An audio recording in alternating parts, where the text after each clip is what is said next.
Park last night. I don't know if that had anything to do with the eclipse. That's the local news that Brian Hauswirth, I'm sure, will be covering this morning. Lots going on in Trump world. Abortion reaction, well, his abortion statement reaction, and the fundraiser raised tons of money. We'll be covering that. And the Dorsey execution is going to go on. So it's going to happen. Stephanie, the governor says, nope, not going to claim clemency. I think that's right. Yep. And I think he has that right. I don't know any specifics necessarily about Mr. Dorsey's situation. Certainly there have been some high-profile people who have called on the governor to take another look at it. But again, the crime was pretty heinous. Yep. I mean, when you do that in cold blood, I don't care if you're having drugs or not. I think most people would say enough. Although we had a good discussion about it yesterday. John Marsh, later on today, we're going to be having, for those of you who love barbecue and love to support local events, and I think it's really important that we highlight those, we're going to be having a special learning center fundraiser, promo later on in the program at 8:50. Stephanie Johnson will be with us then. There's also an interesting music and arts festival coming up. Tanya Heath is going to join us at 8:35 just for a little bit to talk about that. The Afro-Cuban Festival. It's going to be great. Wait till you hear the music. I've got a music bed. I've got bumper music for you. It's fun. You don't like Afro-Cuban music? No? I don't know if I truly know 100% what that is. It's going to be an education. An education for you. Chris Arps joins us at 6:35. We'll ask him if he likes Afro-Cuban music. And Brad Jones from the NFIB to talk about what's going on in the business world. There are several issues that they have on the state website about some small business promoting initiatives coming out of the House. So what's going on in the Senate and the House in Missouri? Did the budget come up for review yesterday or not? In the Senate? Apparently, the Senate decided to take a vacation. What? And, eclipse watch? They wanted to see the eclipse. Apparently. And I just would like to remind my friends that you're on the taxpayer dime. I looked it up last night because almost half of them were gone. They eventually did get a quorum and did pass some things. I think they were in for like an hour. But I had heard earlier in the day that they were going to have trouble getting a quorum. And if you look up at the Journal, it's kind of like elementary school, honestly. They have two types of absences. There were some people who were excused absence. Let's see, absent with leave. And then people who were just straight up absent. And I asked someone who should know, what does absent with leave mean? And apparently that means that you told the teacher that you were going to be gone that day, that you've checked in with the clerk and the clerk knows you're going to be was nice of them. absent. But you don't need a doctor's note. You just have to let them know you'll be out. Apparently. And so when they called attendance first thing yesterday at 4, apparently they had to round some people up because, let's see, the final call was there were 5 people absent, 9 people absent with leave. And eventually they did get 20 people present so they could conduct some business. But it seems like they had, better things to do than show up for work. Bueller? Well, I guess they're going to be cranky at me for this comment, but I do think, it's not like we're asking you to show up Monday through Friday. You only show up really Tuesday through Thursday. Anyway, we did have committee hearings. I'm giving them a hard time, but come on, friends. And also, let's go back to the fact of if you actually missed your work for the eclipse, man, it was the biggest disappointment I've seen in a while. Oh, you didn't? Oh, man, it was kind of Dr. lame. Cialino, who has an office upstairs in our building, had a special eclipse Meade telescope, a reflecting telescope, and it had the filter in it, and so we watched it as it developed, and people would come out and take their turn looking at it. It was fabulous. I mean, it was just great. I have been getting a kick out of folks who took a photo of the eclipse, seemingly through a pair of eclipse glasses. Yeah. And they're posting the photos thinking that they're the best thing ever. And it's just a dot on a black screen. It's... Well, and I think we got a little bit spoiled because it is really cool to be in the totality path. And that, I mean, if you were around, was it 7 years ago for that? I mean, it was total blackout, change in weather, weird stuff. I mean, and so I was I figured, what were we at, like 95% or something? What they said, 95. And it wasn't nearly as spectacular as it was 7 years ago. I mean, it wasn't spectacular at all. I thought with 95% we get something. I went outside. It was kind of like hazy. And then all of a sudden I'm like, well, that should have been it. Like, was that it? Are we going, what? Did you feel it get cool? Got a little cooler. Yeah. A little bit. I did feel like a jerk, though. Of course, I didn't have eclipse glasses, right? Because, my husband ordered 80 pairs for his office. And I got none. And, he didn't think to offer me a pair, and I didn't think to ask for a pair. So, whose fault is it? I'm going to say his, just because I know he's not listening yet. So I didn't have any glasses, and I had scheduled a grocery pickup order for essentially right at the time of totality because I wasn't thinking when I did it. And so the very nice clerk or grocery person who brought me my order in the parking lot was all jazzed about the eclipse, and I felt kind of bad, like I was taking him away from his viewing party. How much of your view, Hannah, has to do with your youth and realizing that it's going to come around a total in, 22 years? Yeah. Mm-hmm. So you realize there's time. I hadn't thought about that John one. and I, time's running out, so we'll take any eclipse we can get, I mean, you can fly to Spain like 2 years from now, I think. It's like Portugal, that's right. Spain. You go to Spain, Portugal. By the way, really into eclipses. Portugal wines are really coming of age, by the way. So, and I don't mean just each individual bottle. They're doing some great work over there. Spanish favorite wine Portuguese wine. You never take me to Europe anymore. So John, maybe you and I will go over to Portugal and watch it, right? Sounds good to me. Man, I do remember. Have a little port and some cigars. There you go. Oh. And that'll then you definitely, enough of that, and you definitely won't see the eclipse in 22 years. That's for sure. Well, here's a little bit of Donald Trump with his statement yesterday. It's something that I think people are going to be talking and buzzing about, not only in political circles, but, of course, at the grassroots level to see whether he has basically defanged some of the weapons, the political weapons that the left has or not. Like Ronald Reagan, I am strongly in favor of exceptions for rape, incest, and life of the mother. My view is now that we have abortion where everybody wanted it from a legal standpoint, the states will determine by vote or legislation or perhaps both, and whatever they decide must be the law of the land, in this case, the law of the state. For so many years and leading up to the decision, the position on the right was, let this be a federalist kind of a thing, let it go to the states. That's the constitutional way to handle this.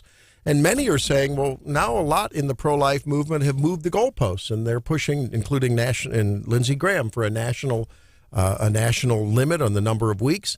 And, maybe if you look retrospectively, maybe that big national push has been, at least in the 6 or 7 states it's been tried so far, too much, too soon. I think the people who are doing the national push are just doing it for the TV cameras and radio because they know that the votes aren't there for that. And I really appreciate the states' rights position and Trump's position. And I think Trump's getting, a little bit of hate, but I think we have to remember he was the one that appointed all of the justices that overturned Roe v. Wade. I mean, he's got to get credit for that. And I think what he's seeing is that, in some states, if you take an extreme position, what you get is the other extreme. So if we are trying to preserve life, the best way we can do that is, in certain circumstances, moderate a little bit, depending on the state, depending on the situation. And so his position is more moderate, I think, perhaps even more moderate than where a lot of people in Missouri are. But he's seeing, the political wins. And I think ultimately he wants to preserve life. And in his mind, he thinks the best way we can do that is to take a position more like his. Is he right? I guess we'll find out in November. And let me give everyone a quick history lesson here. I think this is very important. You are spot on. But I would argue that it's not any more moderate than the state of Missouri. In fact, the position Donald Trump took last night was basically the position that former President Ronald Reagan took. And the laws that are in effect right now in Missouri have been signed, and very similar to what he talked about, signed by Governor Ashcroft. I would argue maybe the most conservative Republican governor in our state history, in Joe Teasdale and many others. And what everybody does, I don't understand why the Republicans never point this out. A lot of the anti-abortion bills that are in statute today were done by Democratic legislatures. That was a different time then, right? I mean, but it was Democrats, and it absolutely was. But it wasn't 150 years ago. It was 20 to 25 to 30 years ago. And it occurs to me that you're gonna hear this theme more from people throughout the Republican ranks. You have to win elections to start changing not only the culture incrementally, but to start to reel in some of the profligate spending, the redistribution of wealth. We talked about the balkanization of us against them, the students against the seniors, the farmers against the urban, and that's what politicians love to do. But one of the arguments we're hearing from the dinks, choosing to have no kids, right? I was going to say, we got to be careful with the acronyms. What does dual DINK income stand with for? no kids? There you go. Is that things are so miserable. How could you bring a child into the world? So when a child does happen to be conceived, well, we need to have a way to save that child from living in this world. Well, dinks, vote for someone that makes a prosperous, free, personally responsible and accountable country, and then, maybe you will want to have children if that's your excuse, because it sure isn't getting better. We're borrowing $1 trillion every 100 or 110 days, I read the other day. I mean, it's not going to get better if we keep doing what we're doing. We're not going to be able to change that if we don't elect a different mindset, a different philosophy of governance. Whether or not the Republicans come through with that is a whole nother story. I mean, that's a whole nother story. But I think it's interesting. I mean, look, and his Dinks, position. we need you to have all of the babies, all of the Republican babies. I remember when I first started coming out of law school, I had lots of friends, and people were having 3 and 4 and more. I would have had more kids, but and people are like, oh my gosh, lawyers, that's a lot. And I'm like, no, this is what we need. Yep. We need to return to a little bit of that more of tradition. And for so many years, I think a lot of highly educated, wealthy people said, I'm only going to have the one, or I'm only going to have 2. And I think we did a disservice to ourselves. So have 7, please. You guys brought up Donald Trump, and you guys brought up Ronald Reagan and his stance on abortion late in his career. I know in the 60s, he caught a lot of flack for signing a bill making abortion legal in California for victims of rape and incest. And he continued that, you're spot on, John, but he continued that policy as president. All 8 years, he said there needed to be an exception for rape and incest. He always said that. But I think it also, this current public policy discussion also speaks to all of the misinformation and lies that the left and the media have been putting on us and saying, you're right, Brian, and you're right, John, about Democrats. I mean, they used to say abortion should be safe, legal, and rare. Mm-hmm. And that really is the position of, I think, Republicans. We want, if the life of the mother is at issue, then there's an exception for that. We want it to be rare. And that is not an extreme position. Again, that was the Democrats' position for a long time. What's an extreme position is what they're trying to push through in states right now, including Missouri, where our taxpayer funds are going to be used for abortion, that you could abort a baby up until the very day of its birth. I mean, this is an insane position. And I think they're trying to paint us as the extremists. And we need to make sure we say, no, that position is something. Remember, it was you all who at one time said safe, legal, and rare. And now you want, on demand, paid for by our taxpayer dollars,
And even if you did not graduate. So I'm going to repeat that. If you've paid undergraduate loans for more than 20 years or graduate loans for more than 25 years, those loans will be completely forgiven. Well, there's Kamala Harris. It's time for the Daily DC Rundown with Stephanie Bell. We knew it was coming. We knew they were going to announce additional student loan forgiveness yesterday. And I missed it yet again. You did?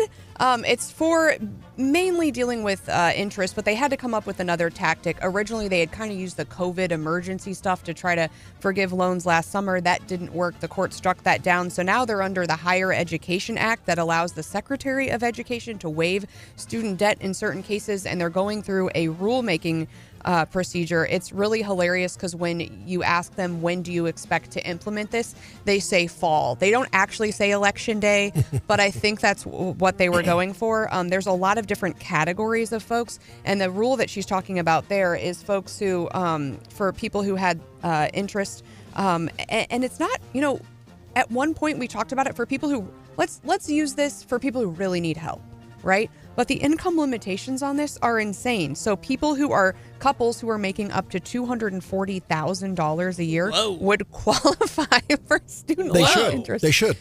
I don't care if you're Jeff Bezos. You should. So I'm equity. It's equity. Well, treat everyone fairly. Equity. And then if you've been repaying your loan for 20 years and haven't made any progress, then you're then you're just stupid. I'm sorry.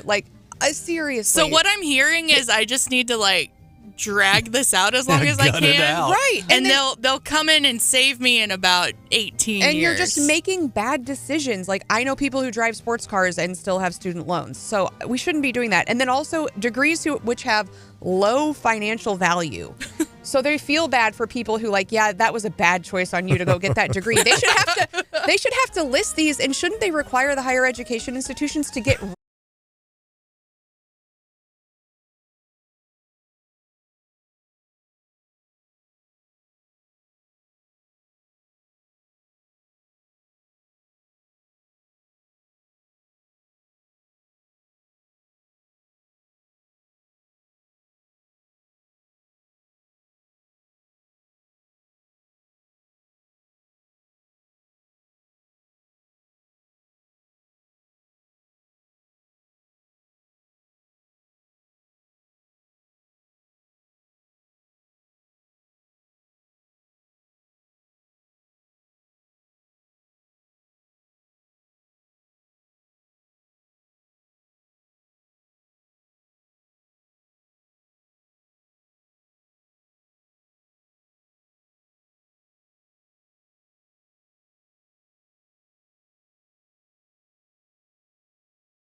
my lifetime.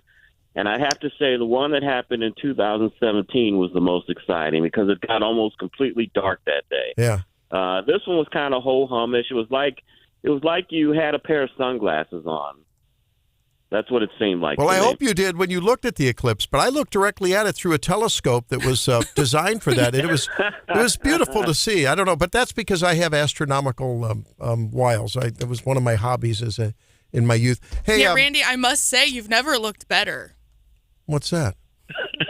than the day after the eclipse. Oh, yeah. Thank you very much. Yeah, same.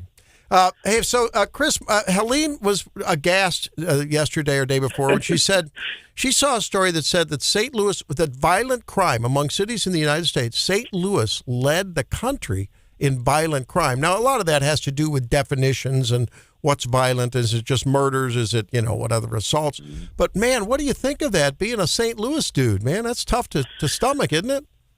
Well, I'm not surprised because every year when there are rankings of the most violent cities in the United States, that St. Louis is either number one or number two. We're always fighting with Chicago and Detroit when it comes to violent crime. And, I've lived here my entire life. We've seen it. We see it when we look at the Post-Dispatch or look at our news every day, and we see that there's a murder or there's some type of mayhem happening in the city.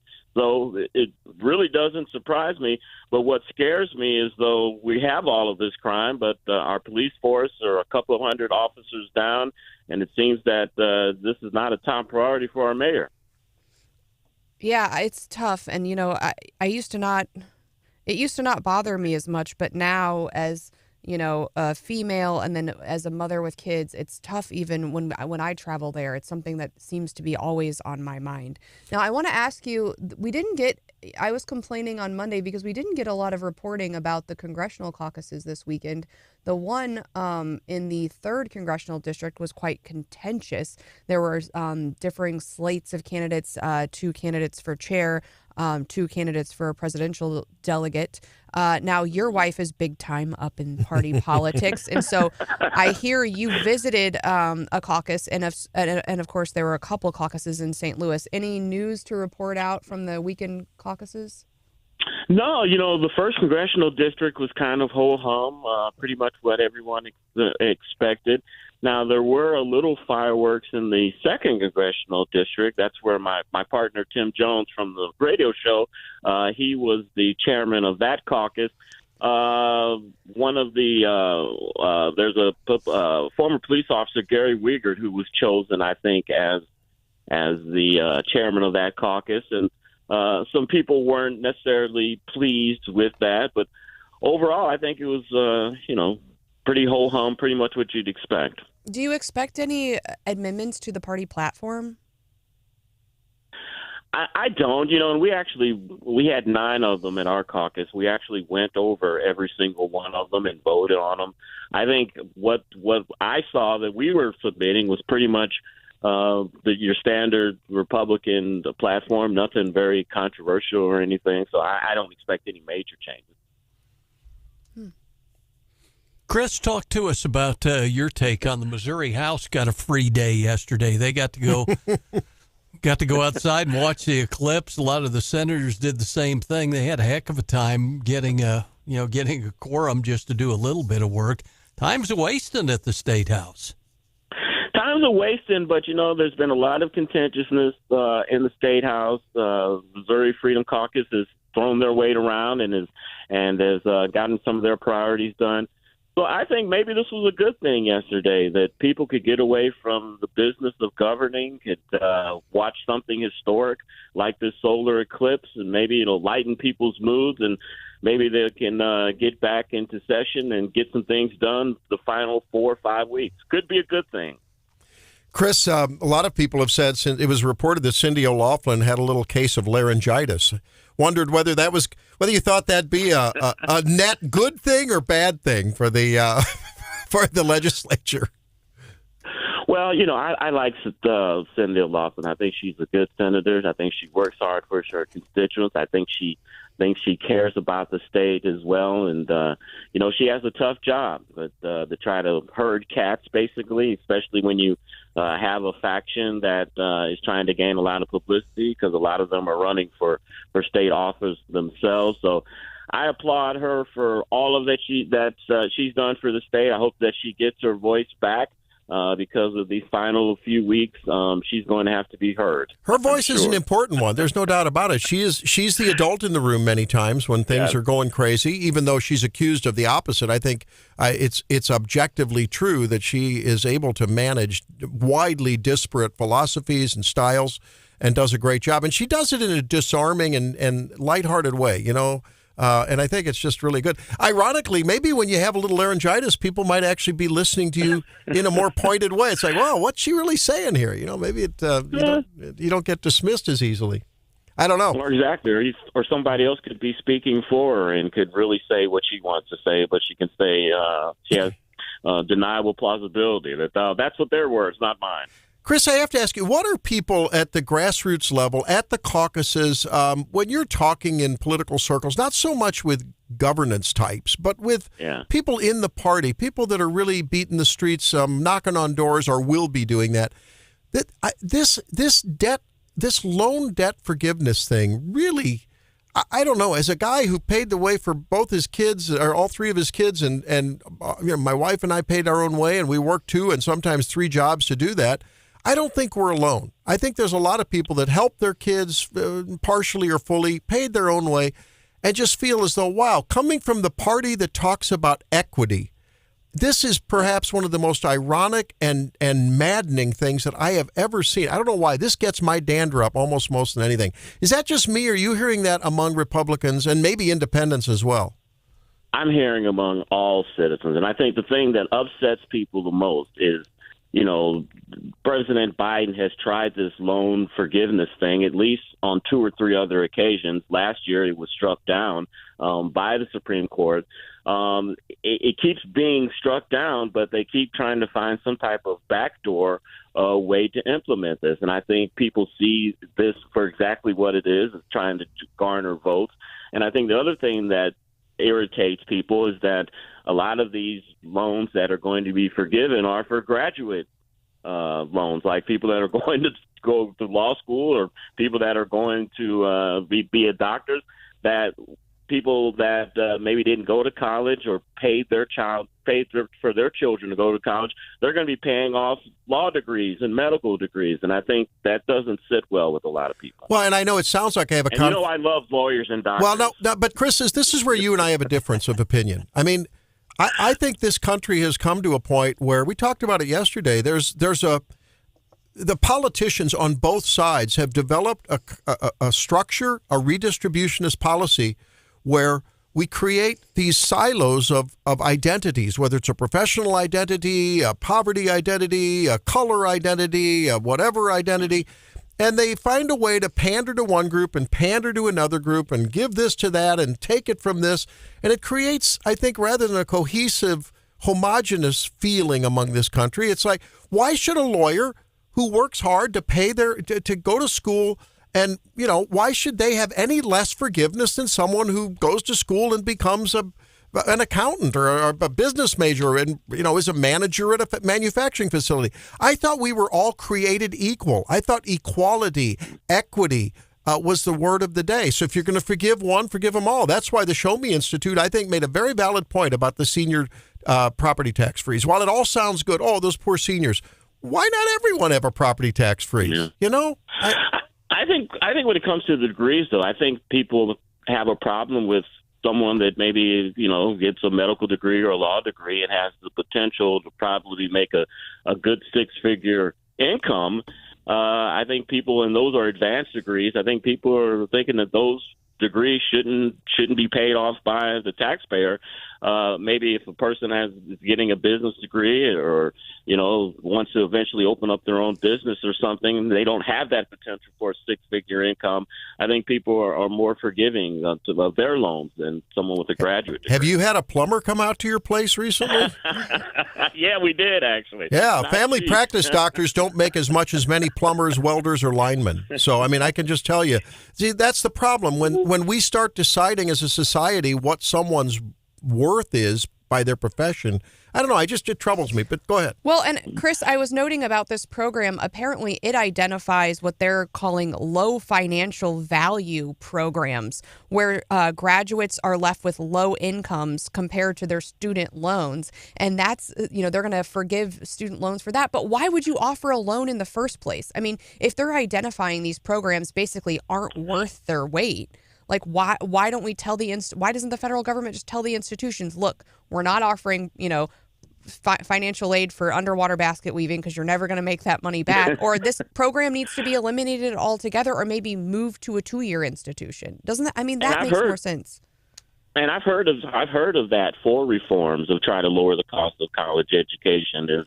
Is these schools have to show what their graduation rates are for these certain programs, and if these programs don't show a high graduation rate, or they don't earn a lot of money after they get that degree, that maybe that program should be eliminated, or financial aid shouldn't pay for that program. I agree with those reforms.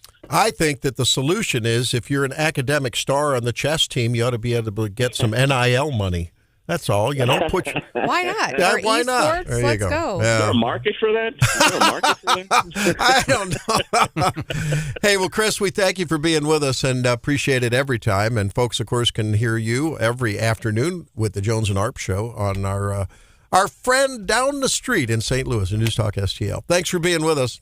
Have a good one. Look forward to talking to you later today, Randy. All right, when we come back, I don't know, sometimes these celebrities just can't handle it.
And the last star I knew about country was Toby Keith. And then I hear at the CMT Awards, they made a big deal and they had a real tribute. People were crying. I mean, it was a big deal. Toby's awesome.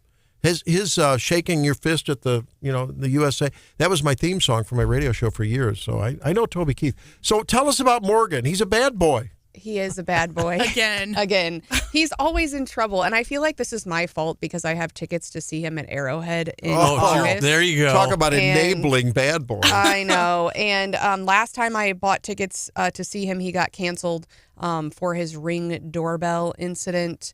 And before that, he was canceled, if you recall, from SNL for making out with a bunch of college girls in the bar during COVID or like in their dorms. I don't know, on camera. Yeah, but they were, Roll Tide girls from Yeah. Alabama. Were they consenting adults? They were consenting Did they adults, but the accuse him? SNL staff were mad because they were in this little bubble, and then he was going to come in as the special guest, and he was on camera making out with like 10 people, and then he was going to pierce their bubble, and they were like, maybe that dude should stay away for a while. So he did eventually get invited back to SNL, but I think needed to serve a quarantine and maybe take a couple other tests before he arrived at SNL.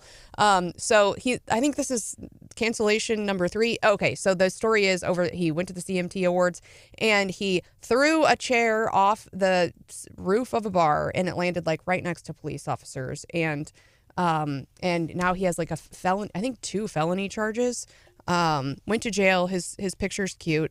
Is it though? But how many times, and he had to write like a pretty serious apology after the last cancellation. So I just have so many questions. I mean, he's like the #1 country artist in the world, pretty much. He has $1 zillion. He's, just went to the CMT. Did he win any CMT awards? I don't even know. Does it I'm matter not though? sure. I don't think it matters. And so you're at this bar, you're young, you're beautiful, you're famous, You got it all going for you. You can take home any girl from that bar. Maybe you can take home a couple. And instead you decide you're going to Instead, you're taking home some charges. Now, Hannah, you're going to pick up a chair and throw it Hannah, off. What is going on? You've used the word about my string cheese. You've used the word that begins with C. Why don't you say that's creepy to talk about that? Taking home 2-3 girls from the bar. It's creepy. I don't care who you are. Yeah, but she's talking. Oh, yeah, but. Oh, I see. I eat string cheese, and that's creepy. His behavior was bad enough that even Kid Rock kicked him out of his bar. Yeah, but what would possess you to chuck a chair off of the roof? And then also, we see Taylor Swift when she goes out, there's like 30 people around her, and I think that's probably because of like what her insurance requires or whatever. But but who are his handlers? You've got, there's usually a friend in the group that's like, it's time for you to go home. Yeah. We've reached that level. Sounds like there's a time for him to go to rehab. He's got an alcohol problem. I think he might have already been, but even he's done that repeatedly. Yeah, I think. and so he's got so much money. Certainly, he has body people there with them. Like, why? What are they? Why are they not babysitting him? John, you and I will off air over a beer talk about the verboten topic that we can't talk about with ladies in the studio, and that is about how we keep pinching ourselves. We can't understand why the girls like the bad boys. I just don't understand it. Well, and I think when you're that famous and that good looking, you get, and I think people make mistakes. And so I think on the first one, you're kind of like, all right, he's young. He's not handling the fame. That's a big part of it. He's in his 30s now. And so I think you get a couple of free passes. But I guess my question for folks now is, when does that run out? Does it? I don't know. Well, you look at them all. If the chair had landed on the cop, I'm afraid it would have run. And I mean, he is a father. He has a 3-year-old. In his day, in their day, think about the Rat Pack, think about Frank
potentially happen in the future. Well, that's a representative from the House, which, of course, is going to deliver impeachment articles to the Senate. And we don't know if it's going to be as dramatic as it was when they walked them over in a very solemn. Remember that? It looked like a funeral procession when they walked them over from one side of the Capitol to the other. Remember that, John, how dramatic that was? That visual sticks in my head. I hope that the House doesn't make such a dramatic event out of it. But it's being said that stay tuned. Chuck Schumer's just going to move to table things and just do it, which apparently be unprecedented. Well, this whole ceremony, pomp and circumstance stuff is precedented. Under the impeachment rules, a group of House managers, members who act as prosecutors and are appointed by the Speaker, will deliver the impeachment charges by reading the articles on the Senate floor, usually after making a ceremonial walk. That's according to one of our sources here. But what we expect once they do make this big presentation is it's going to be much like the great eclipse of 2024, I feel like. But they are... Good analogy. The senators will be sworn in officially as jurors on Thursday, says Schumer.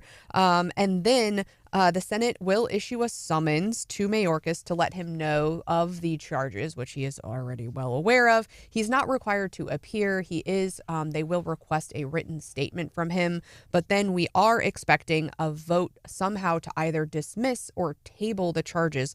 But the votes are really close, and no one's really come out and we don't know that they have the 51 votes needed to dismiss or table thus far.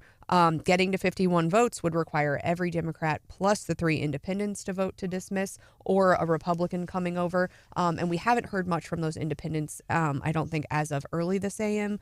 So we'll, can they get there?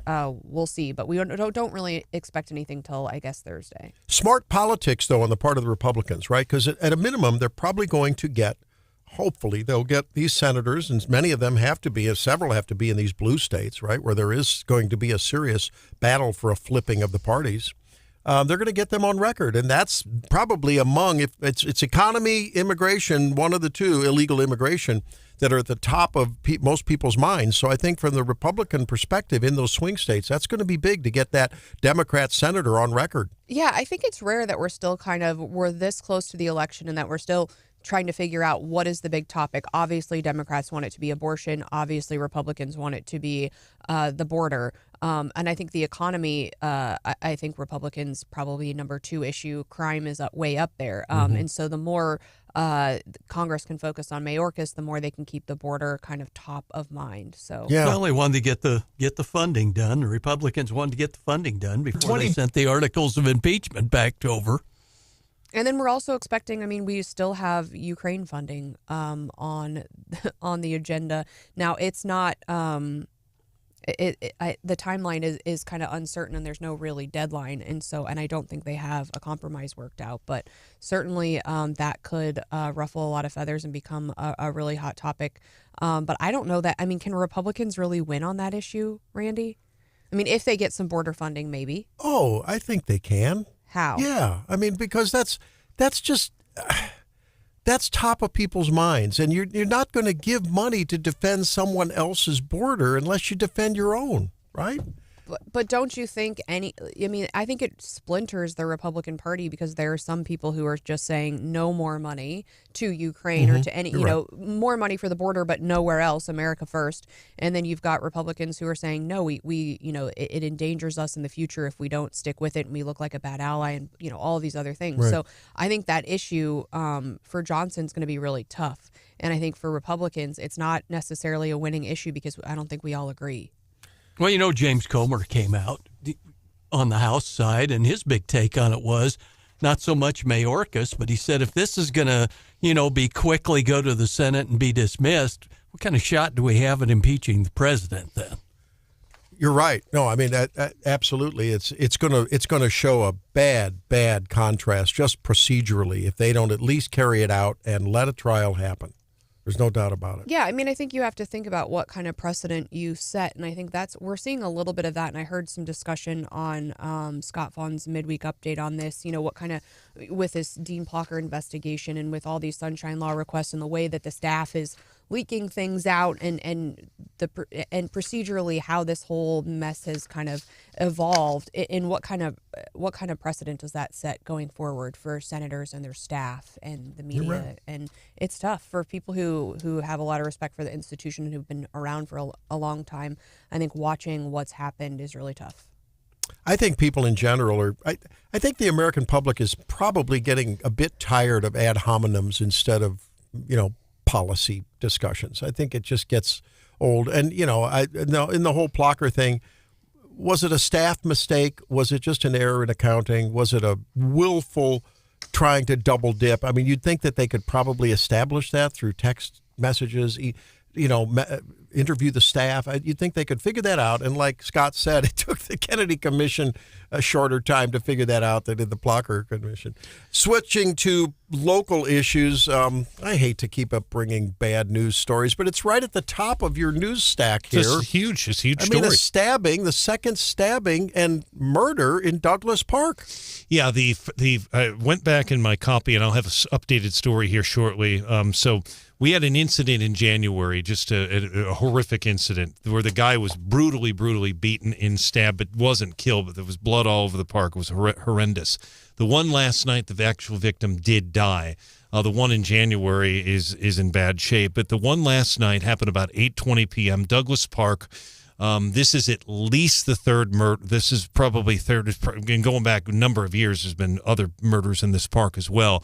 It's off of Providence. Most of you drive by it, probably don't know it's there, but it's off of 5th Street. Last night, apparently it wasn't random. A man stabbed about 8:20 last night and pronounced dead at the scene. The Columbia Police Department, according to Mitch Kaminsky, who was on scene all last night, you saw his live reports on our news partner, ABC 17. He reported there was a tarp over this guy's body most of the night because they were still investigating. And then the suspect has been captured, obviously. Don't have a name of the suspect. Once we get that, and I wouldn't use it anyway unless once the charges are filed, we will. But we don't have it yet. And the victim's name has not been released yet. So that was just a horrible incident last night. And then the one in January, you and I talked about this on the show. This was a situation, very cold weather. It was brutally cold. I was surprised there were even people in the park. Gary Patillo was the guy's name, and he was accused of stabbing a guy in the head and the neck, just feet from the children's playground. They were sitting together. They have all this on video, by the way, the one in January. I don't know about the one last night. Guy gets in a chokehold. The man is stabbed and punched for 25 minutes until Columbia firefighters and medics arrived. The suspect in January had a lengthy criminal history. We don't know about the one last night. But there's just a horrible incident. And at a time where, Columbia, really they want people to enjoy the parks. And we've had 2 brutal incidents in this park in less than 2 months. So what are people supposed to do? I mean, it was funny. My in-laws visited. It was my father-in-law's 95th birthday on the 4th. And his wife, 94. They came up, visited us. We got to talking about Columbia, since we've moved to Columbia. Now, he's a pretty spry guy, and he's an attorney down in the St. Louis area. Mm-hmm. And he said, when I heard you guys were moving here, I was thinking about for years and years and years, Columbia has been the number 1 or 2 place in the country to move to. He's a well-read guy. He stays up on current events. Sure. And we saw that. And you just wonder, I mean, it's perennially in the top 20, 25, at worst 50 places in the country to move, to retire, to maybe start a business or work at a place. And yet I just wonder what this reporting, which is not made up, these are real events. Yes. Well, I mean, you look at the scatter plot that we talked about on ABC 17, yes. that they of gunshots and shootings. And you think, man alive, whether you're Anthony Wilroth or whether you're, I don't care who you are, if you're the Lone Ranger, don't we want all the same thing, a safe public place? And these kinds of incidents and the fact that they become known in the community, in the would-be criminal community, in the career criminal community, the people that would be violent rather than talk differences out, it becomes a norm, an expectation. This is just the way things are, unless you get a handle on it. I think you're absolutely right. And we have some people that actually will say that there's really, I've heard this argument. This is absolutely preposterous, but I'm going to go ahead and give the listeners what I've heard from some people. Yeah, absolutely.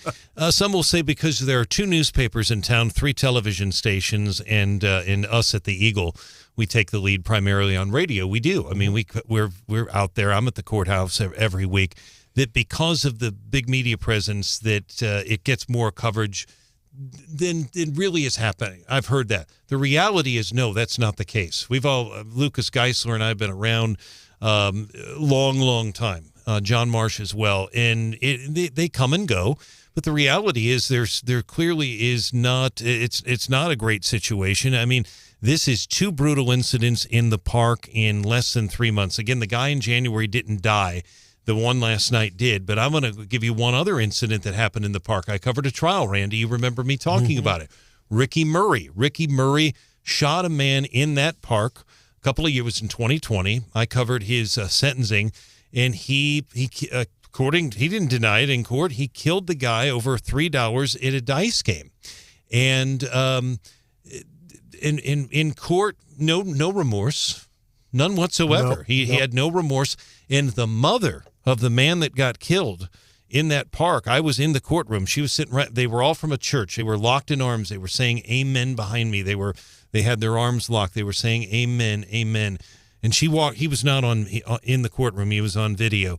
She looked at him. She pointed her finger at the video camera, and she said, someday God will forgive you. Someday he will, Ricky, but I am not ready to do that. Yep. I'm not ready to forgive you. You couldn't have heard a pin drop in that courtroom. And this was, and by the way, there was a woman in the courtroom, one of the other victims as well. This was an African-American woman, young woman who was in town that testified that day.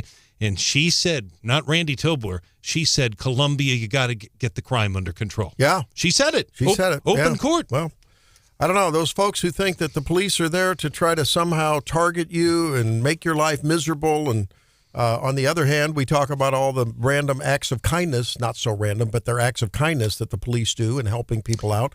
It just saddens me because this community has so much culture and art and conversation and academics and sports and everything. And then to have these kinds of incidents become, just another yawner for most people. Well, they don't get the details. They don't understand these things. And shame on them for not looking at the details. They do need to know it. I mean, it's all up on our website. We do have a lot of positive things in the community, Randy, a lot of positive things, positive health care. But the crime is real. It must be reported, and people pay attention. Yeah, absolutely. Well said. There's Brian Hauswirth reporting on yet another stabbing, this time resulting in a murder. And you talk to people on the street, the average person, the average family member, people in Columbia tell you they're scared. Yeah, they are. And folks that have lived here a while, we see it on the text, we hear it on the phone calls. It's like, man, this place is not the place I knew 10, 15, 5, 20 years ago, whatever. Well, and inevitably, anytime we talk about crime in Columbia, we have a few people who message us saying that's exactly why I don't go to Columbia by myself anymore. Wow. My goodness. I can't believe it. Well, let's see what's going on with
another Charlotte the Stingray update, unfortunately. Oh, I'm kind of mad at her. I probably won't do another update until she actually pops those bad boys out. I keep waiting for a birth announcement. I don't know. I'm wondering if this is like the biggest hoax that's ever been pulled on you, producer Hannah.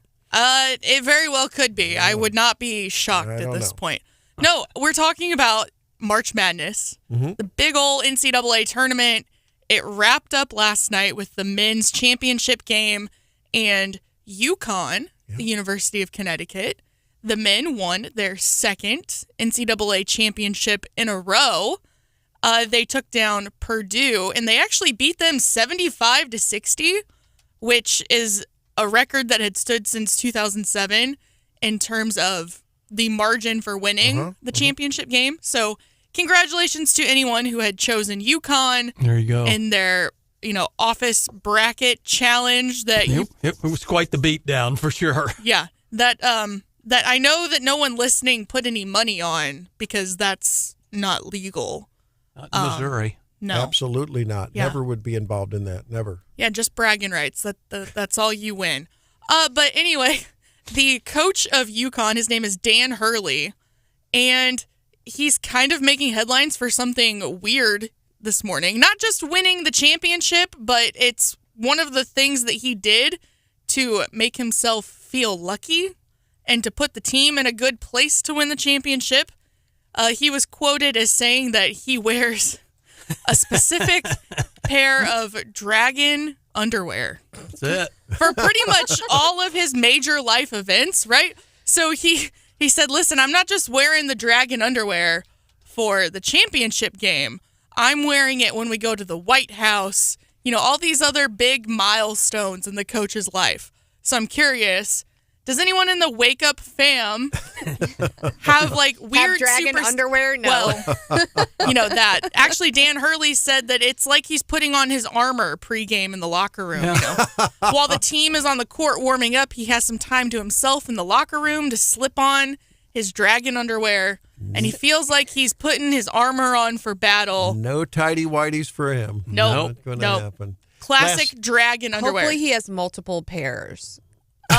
He did not say that. He does say that he washes them. So that's. He said the ones he wears he said they're red and they have cartoon dragons on them. I heard him on one of the deals.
community for hiring, a little holding their cards close to the vest in the last survey that we saw. So we'll check in with him on that and any legislation going on in the State House that's affecting small business, because whether you own one or work for one, many of us do work for small businesses, and it's important to keep our finger on that pulse. So the saga of Lincoln University continues. And, man, this besieged president down there, now the board of directors comes to his rescue. The board of curators. So I think it was the president of same difference. The president of the Alumni Association had written a letter to the Board of Curators. They decided to respond via a letter, and whoever wrote this should get a raise. The end of the first paragraph, I'm going to quote it because I think I'm just going to start my next legal brief like that. Ooh, spicy. That is simply a false narrative, period. These are the facts, colon. And so I think that's really, and so they said, look, you portrayed Lincoln University as a university that was in dire straits and it was stagnating. Look, here are the facts under President Mosley. And I think, Randy, a couple weeks ago, you pointed out this was the first year in the university's history that they've gotten their 1-for-1 HBCU match. Yep. The full match. They've got enrollment is up. Capital improvements. Improvements are huge. They say academic performance is actually up. And the number of full-time freshmen on the dean's list is up. Where's the number on enrollment? It's pretty incredible. For the first time in 11 years, Lincoln has seen increased overall enrollment for both students of color and white students, including first-time students, reversing a decade-long trend of decreasing enrollment. And Lincoln's not the only university. I mean, I talked to the president of Truman State a couple years ago, and I mean, they've seen the population up there as far as total students compared to when I went. I was shocked. I mean, so it's a nationwide trend, really. So to have increasing enrollment in today's trends is huge. And one of the strategic ways they've done that is hiring recruiting officers in the areas where 80% of their enrollees come from. St. Louis, Kansas City, Atlanta, Chicago, Mid-Missouri, and the Boot Heel. Okay, that's a strategic move. That's real leadership. That's the kind of thing where, man, when you do that, you take a little bit of a risk as a leader, right? And now it apparently it's paying off. Yeah, building up those communities where you have strong alumni bases, I think, is really important. And then, and I don't even think this letter gets into all of these new programs too that have just been, I think, really great for the community. And I think Lincoln has done an exceptional job over the last couple of years of listening to the community, listening to the state, listening to employers, saying, here's where we need more people. And so whether it be nursing or law enforcement, they're raising up these programs to actually give you graduates that are not, what was that quote we used from the student loan thing? Low priority, low value programs. These are high value programs that are needed, that Lincoln is graduating people right into positions. He's partnered with the Mid-Missouri Black Nurses Association to support students of color and faculty within the School of Nursing. So trying to push back on the notion that somehow there's some racial animus, or that because he's not a historically black president, at a historical black university, somehow he can't lift that water for people. It's all about John Mosley at Lincoln University and their recent successes and all. I mean, he's the one who effectively lobbied the legislature to bring Lincoln's funding match up to 100% so they could finally, after decades, get all the federal ag money for research that they were due. Well, and I think the tendency so often, especially when you get something like this that clearly is not backed up by facts, the original letter, is to say no comment or to just disregard it. So I think it's really bold and forward thinking to have the Board of Curators come out with I mean, it is long. If you haven't read it, look it up. And it's a well-written letter. It's very well written, but to come out with a 3-page statement to say, we are not going to let you continue to spread this false narrative. Here are the facts. I mean, this is a big deal, and I think really well done. And you know what? One of the last paragraphs. There's no doubt that the tragic death of Dr. Antoinette Bonnie Candia Bailey has cast a pall over the spirit of our community. It emphasizes how we need to emphasize mental health resources even more. Yada yada. Okay, great. It recognizes that a work in progress. We can always do better, and we will, but we can maximize our opportunities to strengthen Lincoln University. And I thought the closing was excellent. I again remind you of the board's many unsuccessful efforts to engage with the Alumni Association to reestablish an operational MOU, a Memorandum of Understanding, that will allow us to work together in an orderly manner for the success of our beloved university. I could just see the eating smile as he's writing that. We look forward to re-engaging on this issue in the near. I'm sorry, there was a stabbing in Douglas Park. This was a metaphorical stabbing by Mr. Paisley. Thank you, Mr. Paisley. Victor Paisley, I don't know how it's pronounced, president of the Board of Curates. Good for you. Well, we know what was that vote, John? I mean, it was only one person. 7-1. Yeah, 7-1. And so to reinstate the president or clear him, I guess, right? Right. And as a university president, you want the backing of your, you want to feel supported by your board of curators. So I think this is a strong statement in favor of, in favor of President Mosley and based on the facts. I think also, I think that's what I'm most concerned about going forward. I mean, any university would be lucky to have someone like Dr. Mosley. Well, and I think a big takeaway for a lot of people who know Mosley and have worked with him, and we have, and had him on the air.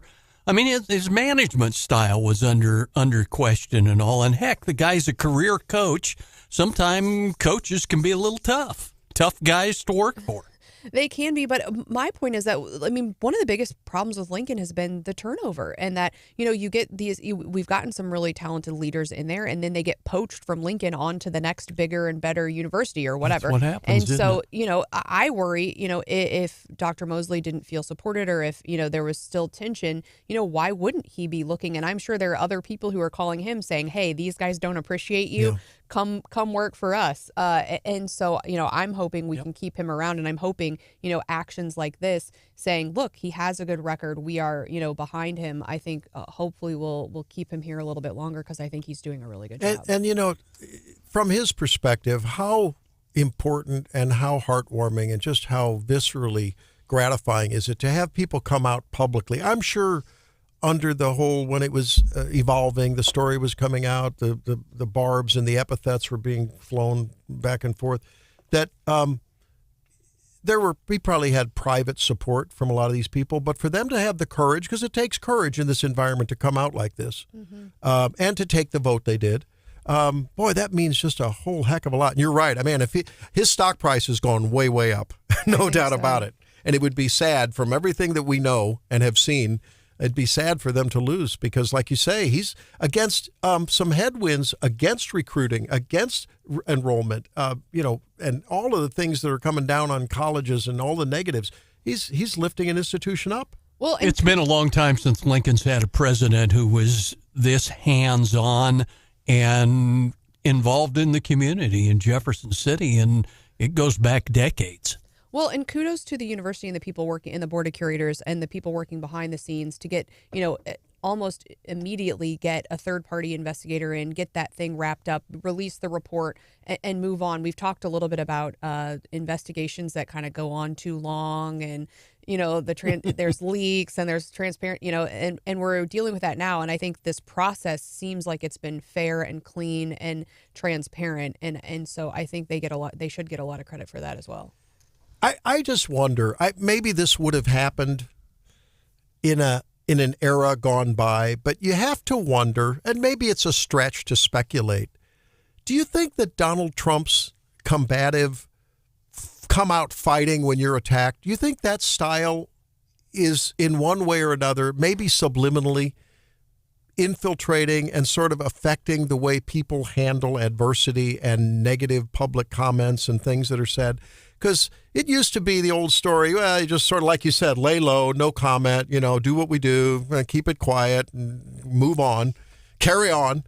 I don't know. I like this kind of a thing. To me, that's refreshing, to fight back. When you've done the right thing, you haven't done the wrong thing. Fight back. Don't walk away with your tail between your legs. Good for them. And I hope he does too, by the way. I mean, as a citizen, I like it. If I was Donald Trump's lawyer, I would probably tell him to, I would probably have advice to tell him to can it, to just social media manager, too. Yeah, and Right. put the thumbs away. Holster those bad boys, DJT. Yeah, but as a citizen, not wearing my lawyer hat, I feel like, it is refreshing that that you have this discourse in public and that you're not just wondering what these people think behind the scenes. Well, and by the way, in that vein, this Judge Reggie Walton, this case fascinates me. Jonathan Turley, the George Washington University lawyer, who's certainly no flaming, conservative. I don't think he wears an elephant on his T-shirts. He came out and he said, look, he said the same thing you did about Donald Trump. And now he's all over Judge Reggie Walton, who was rebuked by a D.C. circuit. This guy has presided over a lot of J6 cases. And apparently he went on CNN and he went after Trump and went after these people.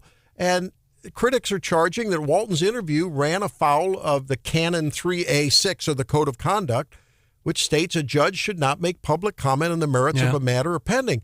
And they even said it prompted the issuance of the gag order. Yeah. And Judge Walton previously had called Trump a charlatan, said I don't think he cares about democracy, only power. I mean, this smacks of Judge Ergamon, right, up in New York. These guys are just too. Of course, judges are going to have political opinions, but aren't they supposed to be above that? And aren't they vetted for that? Isn't there some kind of a expectation they're not going to do this? Activist judges. Yeah, I mean, and Turley writes, I previously criticized Trump for public comments and believe such matters should be raised in court filings. But he, on the other hand, objects to the gag orders on Trump. It's like, yeah, he's saying what you are, Stephanie. It's like, wow, probably not a good thing to do if you're the defendant, but you should have that right in America to shoot yourself in the foot. You have that right. Well, yeah, and I mean, judges are held to a higher standard. Lawyers have code of ethics, and there's a specific canons and code of ethics that apply to judges. And so, yeah, you would expect something, some heightened level of ethical obligations by the judges. And then as well, I mean, I've seen it here in Missouri. Maybe a judge has a statement or two, and a case somehow ends up on their desk that maybe they've made a public comment, maybe even unintentionally before the case gets to them. And typically, you would even see in that instance, because even the appearance of some sort of bias. And so a lot of times the judges will say, you know what, I actually said this, 3 months ago and didn't know that this would hit my desk. I'm going to go ahead and recuse because I don't want there to be any question when it's brought up to them. But this is, while the cases are pending. Well, I mean, this seems. And what he did, he's been criticized. What he did, the Court of Appeals criticized him for a surveillance order of a computer of a J6 defendant to detect any spreading of, quote, disinformation or misinformation. Ladies and gentlemen, don't think that we don't live in Orwell's 1984. Yeah. We have people in seats of power, whether they wear black robes, whether they sit on the floor of the U.S. Senate, the U.S. House of Representatives, in the FBI offices, in the DOJ offices. There are people that are using their power to try to suppress your free speech and censor you and otherwise persecute you. And they're doing that to Donald Trump. And this guy's a federal judge. Yeah, well. And I understand right now, I guess the deadline was yesterday, but there are, in Missouri, there are judicial performance review committees, and there are citizen members, and people could apply. I hope somebody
Ohio, pulled a gun on the kid who was trying to give him a discount on his breakfast order. The employee said when he gave the customer's total, the man argued, no, it should cost more. And the kid said, I'm like trying to explain to him we had a promotion going on. And he started cussing and getting all loud. The PO'd man drove his car out of the drive-thru, whipped back in, jumped out of the car, and pointed the gun at the kid in the window. After threatening him and calling him racial slurs, the man jumped in his car and sped away. Kid said it was about some sausage sandwiches at 9 in the morning on Easter Sunday, and you're that mad. You put a gun in somebody's face. He said I even offered him a comped item from the secret menu, our triple super angry Bacon King Whopper, 3 beef patties, 6 slices of cheese, 6 slices of bacon, double helping of jalapenos and spicy sauce, 4 onion rings, fries, lettuce, tomato, and extra pickles. Talked to the cops who said, they catch him, you're going to have it your way, pal. And now you know the rest of that story. There it is. Oh, my goodness. Hey, speaking of the burger wars, are the bunless burgers still popular? Can you still get those where they wrap it in some lettuce? You know, like the keto burgers. Can you still get those? Sure, you could. Why? I know Hardee's did that for a while, and others you could ask for it. Chick-fil-A has like a good gluten-free bun. Yeah. And I know McDonald's will like serve your patty on like a platter, and you don't even need to get because I feel like if you put the burger in lettuce, then it gets all like the lettuce gets all warm. I'd rather just eat it with a fork with nothing on it if I'm going to go that route. I've also, if we do smash burgers on like our Blackstone, if you do a tortilla with it, kind of makes like a little taco burger situation. That's pretty good too. What was the one that KFC did where it was like 3 pieces of chicken and the bun was 2 pieces of chicken? I love that idea. I don't know. That sounded good. I like the lettuce thing. It made me feel less guilty when I ate the hamburger to wrap it in lettuce, you know? I think that was a better deal. I don't know. I do like sub sandwiches that are wrapped in lettuce because you still get to feel like you're eating a sub sandwich, but it's just protein and lettuce. See, I was going to say that's called a salad, isn't it? Well, and I would use a tortilla in that instance, Hannah, like a wrap. I love a wrap, and it feels like less carbs and less You hate bread. You're not a sandwiches, sandwich though. person. You're not a right. sandwich? I hate sandwiches. It's on her suck list. Yeah. Wow. Someday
they had yesterday witnessing the eclipse. They'll be writing about it all day on your social media, won't you? I'm getting a little bit roasted on the Wake Up Mid-Missouri Facebook page. Yeah, only like half roasted, and then other folks have our back.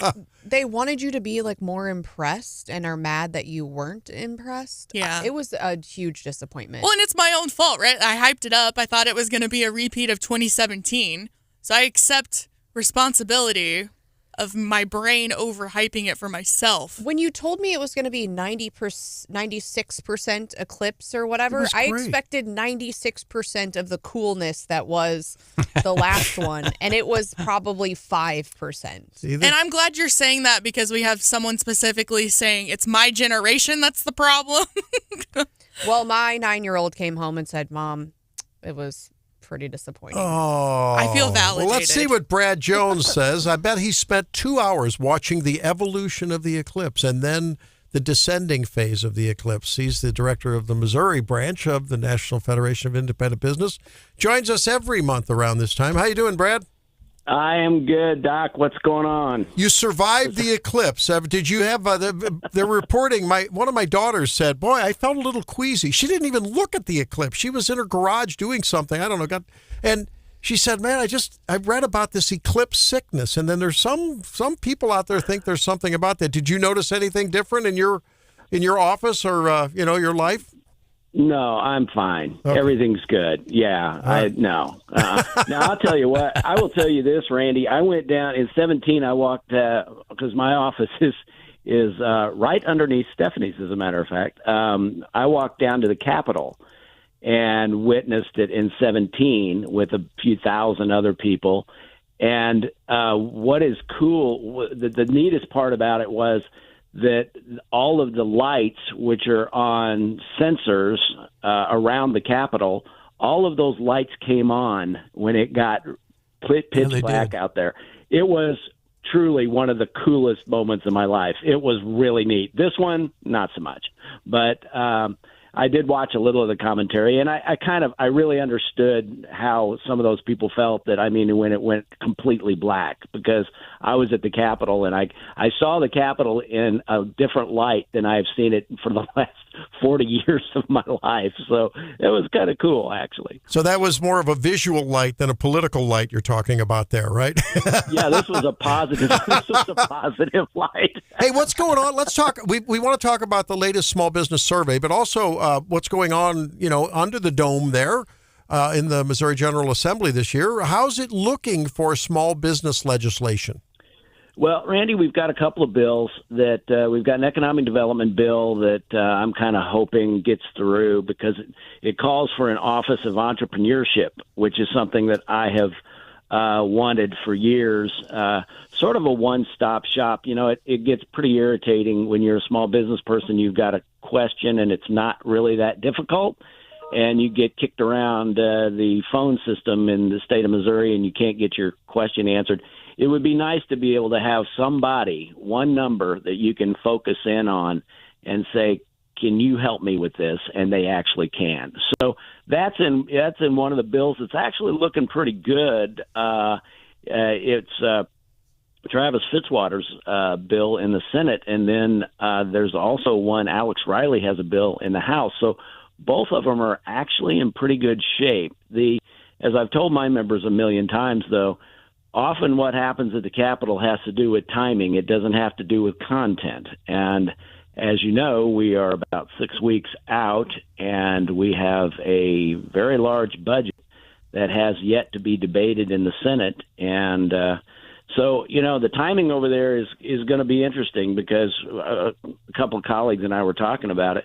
You really don't have 6 weeks for the budget. You've got 5, because they have to be done the week before the end of session. So a lot of what happens or does not happen in the next few weeks are going to have to do with floor time on the budget and the conference committee on the budget. And, I'm sure that we will have some statesmen stand up and make some eloquent speeches during the budget process. And so it will more than likely kind of grind down to a pretty slow pace here in the next few weeks. Are you happy to see? Overall, Are you happy to see what's going on the national front? I know that the NFIB nationally is always fighting for assault on more paperwork for business. I know that was a big issue that I think got shuttled. There's always assault on small business, which as a percentage of of gross revenues has to spend a much higher percentage, relatively speaking, than a large corporation, who can hire an army of accountants and an army of lawyers to fight tax law and this law and that regulation. But it's a lot tougher for small business to deal with those things. Well, after you put in your 12-hour day, then you get to go home around the kitchen table and deal with all the regulations, the paperwork, all the stuff that you got to fill out. And yeah, you're absolutely right. They don't have regulation people.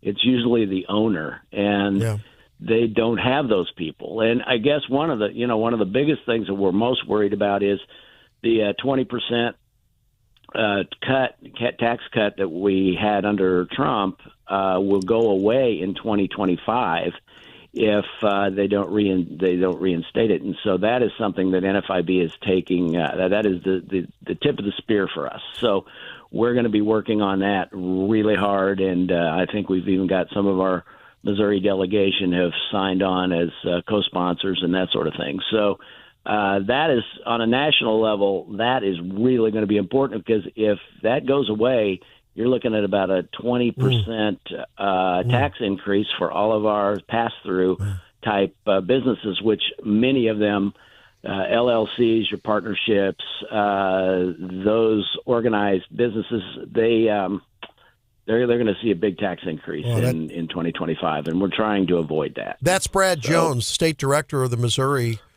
National Federation of Independent Business, on Wake Up Mid-Missouri here on a beautiful Tuesday after the eclipse. Brad, we've talked to you about the minimum wage hike in Missouri after it went on the books in January, up to about $12 and change. I know you've tracked what's going on in the state of California with fast food workers making $20 out there. Never say never, but what would that mean if that came to Missouri and those of us who shop at small businesses? Well, enjoy your kiosks, folks. If you like ordering your burgers and you don't want to have to see people, then let's go with a $30 or $40 minimum wage, because that's the kind of service you're not going to get anymore. So it would, especially right now. I mean, I've got the numbers that just came out early this morning on the optimism index, and believe me, raising minimum wage right now would just spit a little gas on the fire, because it's just people don't understand that small business people just don't go out in the backyard and dig this money up when you have an increase like that. Labor costs are so important to small business people, and when they go up, especially if they're raised sort of artificially, the government thinks it's a great idea to do that. And I've always said that the minimum wage doesn't have anything to do with economics. It has everything to do with politics. And I firmly believe that. So, I mean, it's going to put a lot of people out of business, and it's going to put a lot of people on the street that don't have any jobs, and yet they're still paying for a $15 hamburger. So that's the long and the short of it when it comes to the minimum wage. So, but I've got new numbers. I never come to the show without some fresh stuff, and unfortunately, it's not real good. The optimism index that we do every single month, it's a national survey. We've got 10 things, plans to increase employment, plans to make capital outlays, plans to increase inventories. Do you expect the economy to improve? Do you expect real sales to be higher? Are your current inventories too low? You expect credit conditions, job openings, now a good time to expand earning trends. So we take all of that stuff and we ask folks about it, and it actually went down another point over February, and it's the lowest actually that the optimism index has been since 2012. So that is really disconcerting, and the one of the 10 things here that is really, really disappointing is, do you expect your sales to be higher in the next 6 months? And it dropped 8 points. That for this survey, that is a huge drop. And so they are not feeling very warm and fuzzy about the way sales are going to be going the next few months. And the only really positive thing, if you want to call it that, is in the labor market. I've said that we've been as high as 51% of our members had jobs that they couldn't fill. It's down to 37%, which is down a little bit over February, and I'm talking about March numbers here. So it came down to 37%. So maybe it's getting a little bit easier for small business to hire people, but still we had like 56% tried to hire last month. 86 reported that they had few or no qualified applicants. So, and why is that? Well, a lack of technical ability of what you're looking for, a poor communication skills, they couldn't put two sentences together, and a willingness to work. They don't like the schedule, they don't like what the pay is, a number of things. So it's still out there. A problem, and really the number one problem still that our members have told us is that inflation is still a big problem. It's not zero. Everybody crows about the fact it's 3%. Well, yeah, it's 3%. And so what happens with small business owners is you're still having to increase your compensation when you're hiring somebody, and that goes directly at inflation. And so it's a few of those factors is the reasons why it's still at 3 and 4% out there. And so, that's that affects all of us. I mean, go to the grocery store, go out to eat. Yeah, that's where it's coming from. Dan, real quick question here because we're running short on time. Lewis Riggs has a major bill, and I'm surprised that this public hearing is so late in session, but it has to do with Missouri Works. It's going to be heard tomorrow. I know you're familiar with it, HB 2479. Big bill. Any chance of that passing this late? Man, Brian, you know what happens if you haven't even had a hearing this late in the game. It's unless there is something else that it might get attached to, I don't think it's probably got much of a chance. Bottom line, in a football term, you need Tom Brady to throw to Danny Amendola in the back of the end zone. There you go. You're looking for the Hail Mary on that one, and as they are on about 2,000 other bills over there at this point. Absolutely. Thank you, Brad. Hey, well, Brad, thank you for the hot off the press information, even though it's not all good. I think a lot of us have been thinking that all of the optimism coming from the White House is so overblown and hyperbolic and belied by the facts, which are not as they would like them to be. So we'll continue to keep it on. There's a lot of really important people that look at this survey, Randy, and one of them is the Federal Reserve. And I think, when you're looking at your interest rates,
what's going on in the futures in the markets. I know, and that has me a little bit concerned as someone with your own business. I have a couple of businesses myself. I feel like you have to be an eternal optimist to go out on your own, and you kind of have like a wild hair and you're kind of crazy already. Like, I can do this, I can make it work on my own.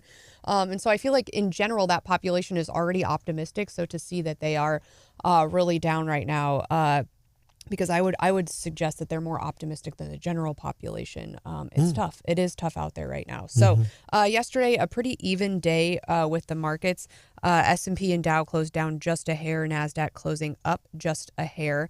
The real estate and consumer discretionary were the ones leading the gainers, with energy leading the losers. And as I check this morning, everyone's in the green. Dow up just a little bit, S&P even more, NASDAQ up the most at 0.51%.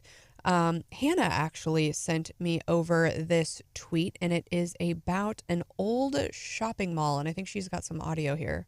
Forney ISD's newest campus is called Opportunity Central. It's the first we found in the nation with any sort of concept like this or any kind of building like this as well. Upstairs are classrooms. Downstairs is where students really learn. So this is in Dallas, and we've talked a lot this year and in years past about educational freedom.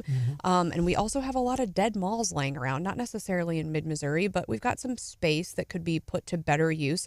And so Dallas, they call it the Opportunity Central.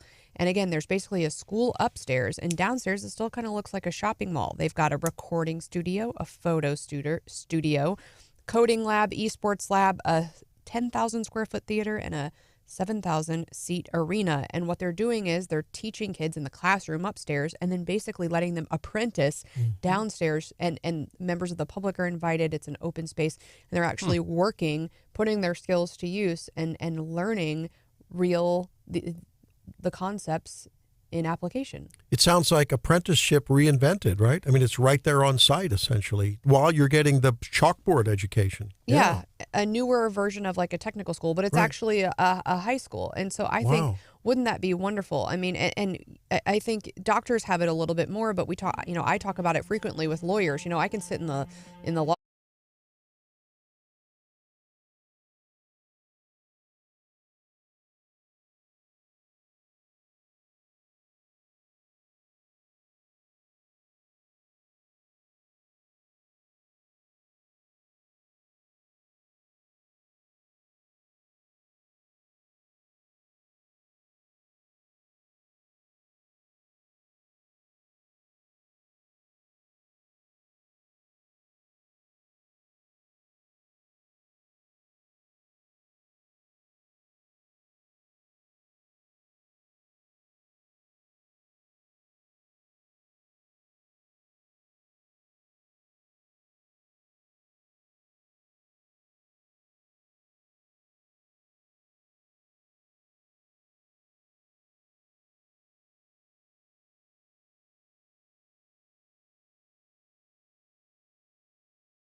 is really a hotbed of culture and academia, sometimes tainted in the left direction, but they can't help themselves. That's the way academics are these days. But there's something really exciting happening here starting Wednesday. Here's a little taste of what you might take in if you frequent this event. And Tanya Heath is going to join us in a second.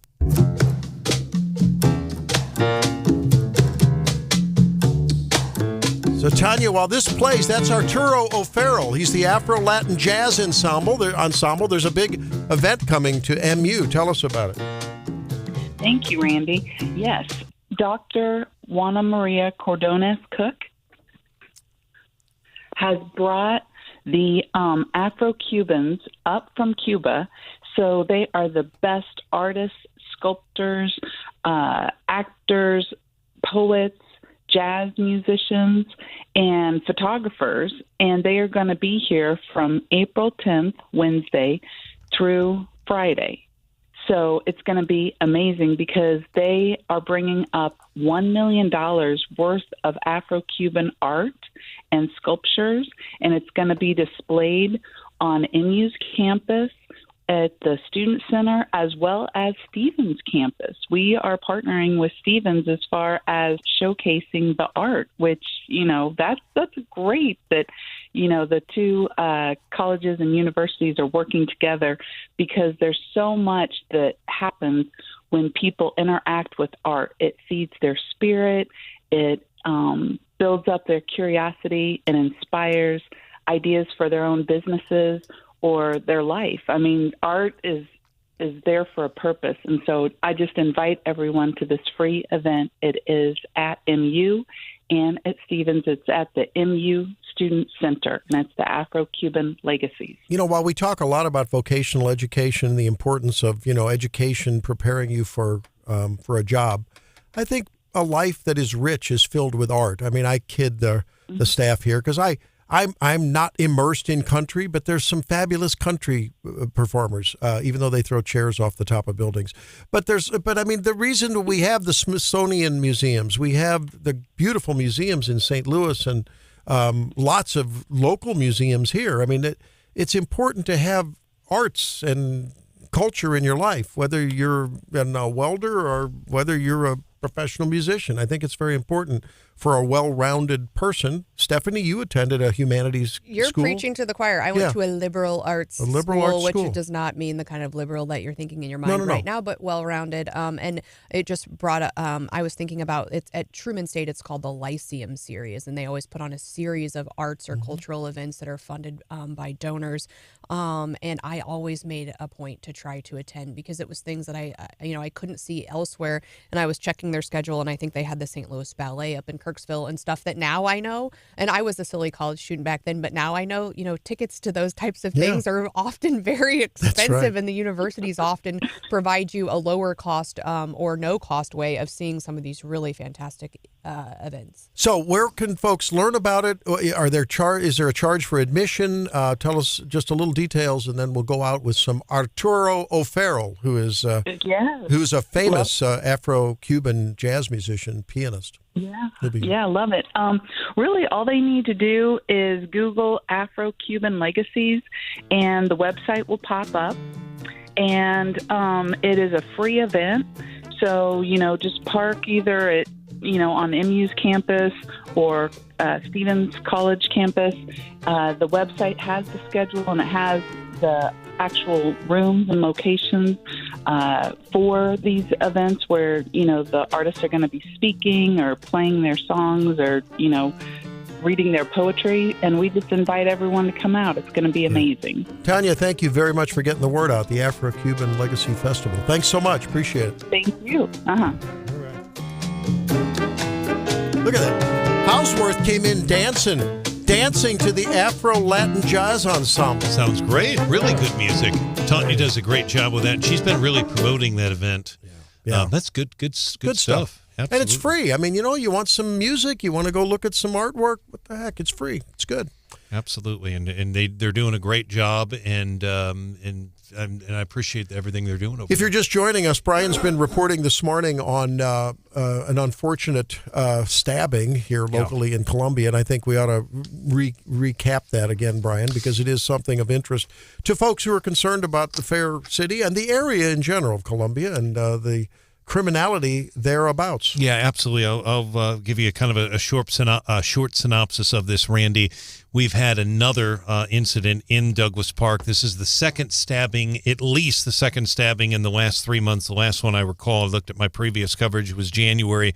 A man brutally stabbed, wasn't killed. The gentleman last night was stabbed to death about 8:20 last night, an adult male. We don't have a name right now, pending notification of relatives, and sometimes that could take some time.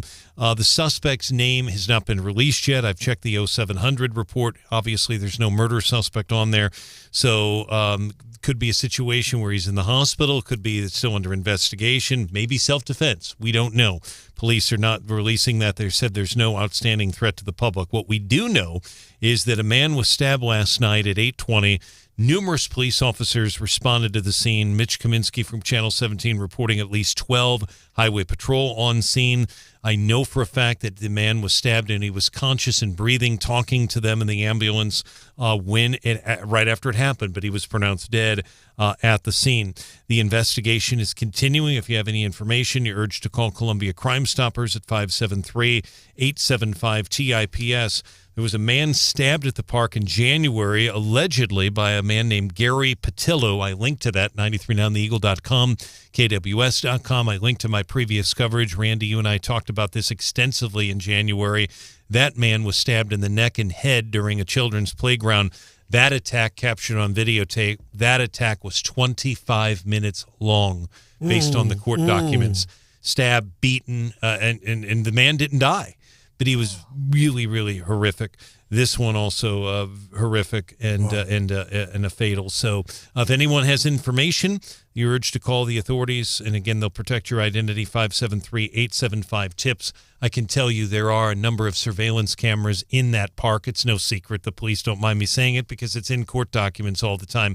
They've got surveillance cameras. Did that get captured on the tape last night? I don't know, but I'm sure they're going to be looking at that. So as you get more of the facts through the documents that come out, you'll be updating us, right? Yeah, and there's one other real quick note. I haven't seen anyone else in the market. I'm going to have this story up on the online right after 9 o'clock, but this business person from Mississippi that traveled here to Columbia to have sex with a 16-year-old, I haven't seen anyone else report it but me, that this person that's heading to federal prison was a prominent newspaper publisher and reporter in Mississippi.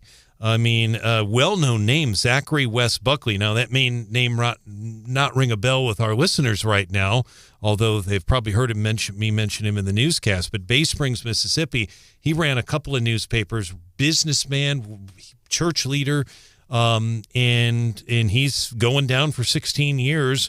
The people at the church are shocked. He covered all these youth sports in Mississippi, and a third-generation businessman. The town is called Laurel, Mississippi, down there. It's not too far. I believe that's near Pascagoula, as I recall, but horrendous as well. So we got great things going on. Had some very horrific things too.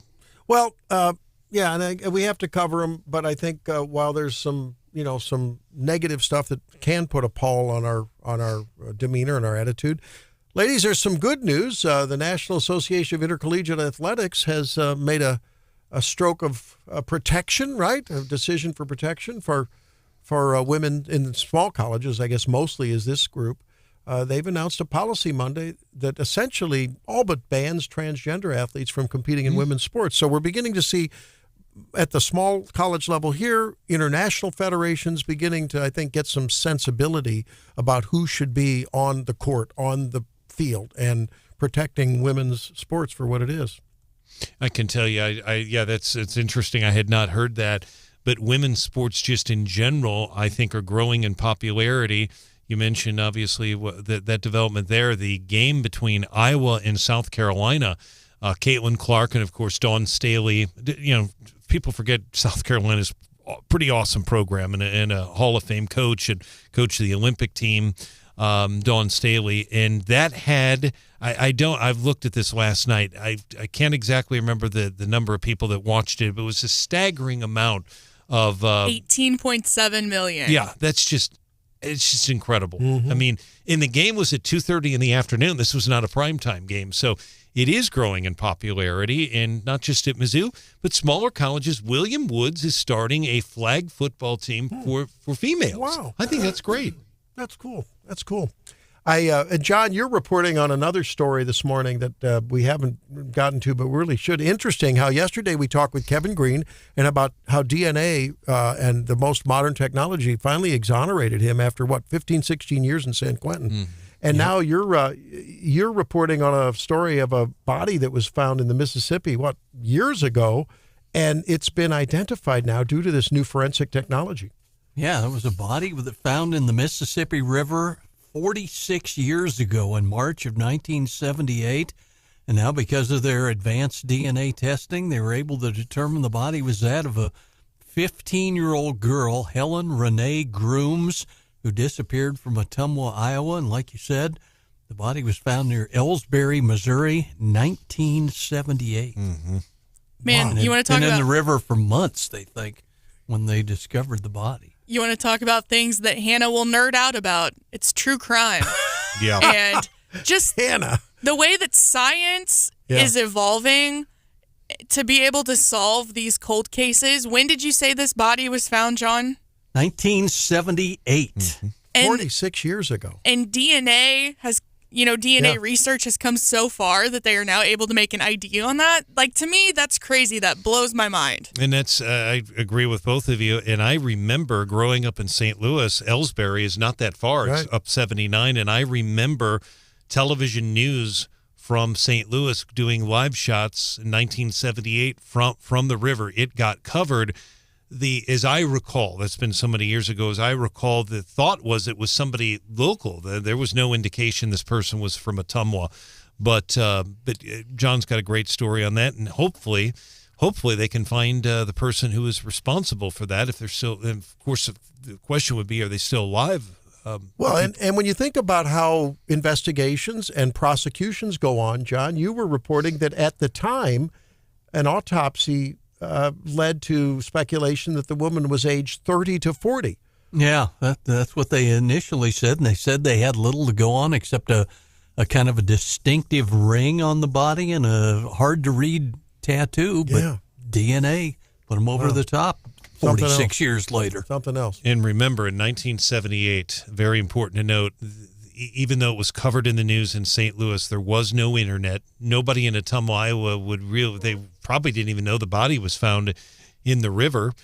And its chances are the police in Ottumwa, Iowa didn't know about it either. The technology was primitive at that time. So if that happens today, you may find out about it immediately, depending on who is able to see that. And Ellsbury is not all that terribly far from Ottumwa. All right, it's these are fascinating things. One of the niche stories that my daughters like looking at is there some kind of a Netflix or some series on somewhere about women who kill their husbands or something? Is there some kind of a I'm weird, sure there's twisted... several out there. They watch this because it's interesting crime court stuff and forensics that they look on. There was a murder yesterday, I believe, in Las Vegas where it was an ex-husband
There it is, and we've got the barbecuers par excellence in with us today. Big fundraiser for the Special Learning Center. Whitney Lammers is here with us. Hi, Whitney. Good morning. And the defending champion for the what they used to call Buck-a-Bone, the big barbecue competition, Bob Scruggs. Colonel, congrats. Well, thank you. It's not me. It's my workers. And they love to barbecue. Bob, if you tell us the secret, would you have to kill us on what's the winning secret there? You know, I don't know what the secret is myself. I just eat it. It's pretty good. Tell us about it, Whitney. Where's the competition held, and who's it benefiting? Well, it's the 17th annual Capital City Cook-Off. It benefits Special Learning Center. This is the 17th year, otherwise known as Buck-a-Bone. Gosh, we've been around, obviously 17 years. Took a year off, of course, with the pandemic. 1,200 people come for all-you-can-eat barbecue ribs. So we have, on average, 35 cook teams that come and compete for fabulous prizes. Of course, major bragging rights. The gentleman next to me, of course, gets to do that for a couple of years at least, with two-time defending champ, right? Coming back again this year. They've gotten very lucky. Yes, they have. They've been very fortunate. Yeah. So we're very excited to bring everybody back again this year. And again, all you can eat ribs. There's not a whole lot you can say beyond that. Bob, what makes beer, a good music? Yeah, what makes a good rib, Bob? Sauce, dry rub. What's your preference? Personally, I like the sauce on it. But there's people. I mean, we see all kinds in that room that are brought in for the judging. I help out with the judging process, bringing in the ribs into the room before they're as they're passed out, and I mean, you see all kinds. So again, this benefit to benefit the Special Learning Center, the barbecue contest, is where do people learn about it quickly, Whitney? We're running out of time here. CapitalCityCookoff.com. CapitalCityCookoff.com. And where is the venue? At Jefferson City JC's Fairgrounds. Okay. On Fairgrounds Road. All right. City. Easy to find. And when? Next Friday, April 19th. April 5 o'clock. Okay. April 19th. I'm putting that on my calendar. And Mama's not going to cook, or I'm going to come down and get some ribs. Some of us are celebrity judges, so there. There we go. Hey, Whitney and Bob, thanks very, very much for being with us here in Wake Up Mid-Missouri. Best of luck to you. Thank you so much. Thank you. All right, that wraps it up for today. We'll see you tomorrow on Wake Up Mid-Missouri. Thanks for being here. Bye.